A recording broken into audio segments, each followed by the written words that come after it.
হঠাৎ প্রত্যাহার করা হয়েছে সিলেটের জেলা প্রশাসক মোহাম্মদ সারোয়ার আলমকে। এমন চৌকস কর্মকর্তার বিষয়ে এ সিদ্ধান্তের পর তোলপাড় শুরু হয়েছে সোশ্যাল মিডিয়ায়। জনপ্রশাসন মন্ত্রণালয়ের উপসচিব পদে সংযুক্ত করা হয়েছে তাকে। জনপ্রশাসন মন্ত্রণালয়ের জ্যেষ্ঠ সহকারী সচিব জ্যোতিপ্রু স্বাক্ষরিত প্রজ্ঞাপনে বলা হয়, রাষ্ট্রপতির আদেশক্রমে জনস্বার্থে জারিকৃত এ আদেশ অবিলম্বে কার্যকর হবে। তবে ওই প্রজ্ঞাপনে জেলা প্রশাসককে প্রত্যাহারের কারণ কিংবা নতুন জেলা প্রশাসক হিসেবে কে দায়িত্ব নেবেন তার উল্লেখ নেই। কী কারণে এই প্রত্যাহার?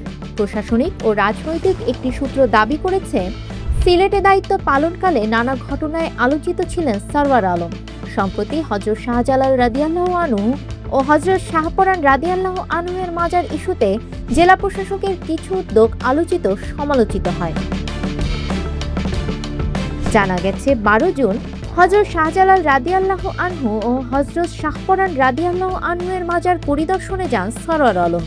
এ সময় তিনি মাজারের আয় ব্যয়ের ব্যবস্থাপনায় স্বচ্ছতা ও জবাবদিহি নিশ্চিত করার উদ্যোগ নেয়ার ঘোষণা দেন। এরই অংশ হিসেবে গত বৃহস্পতিবার বিকেলে মাজারে থাকা আগের দানবাক্স সিলগালা করে নতুন দানবাক্স স্থাপন করা হয়।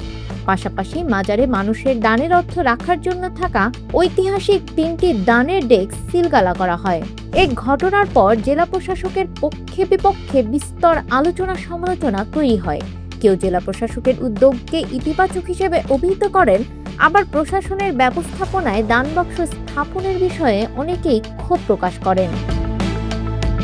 মাজার ভক্ত অনুসারীরা জানায়, প্রায় 700 বছর ধরে যে প্রক্রিয়ায় মাজার পরিচালিত হয়ে আসছে, সে ঐতিহ্যকে বিনষ্ট করতে এই কাজ করা হয়েছে।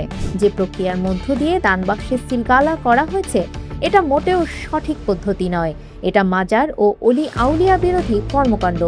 হিসাব চাইতেই পারেন কেউ, কিন্তু জোর জবরদস্তি করে যেভাবে নিয়ন্ত্রণ প্রতিষ্ঠা করা হয়েছে সেটা ঠিক নয়।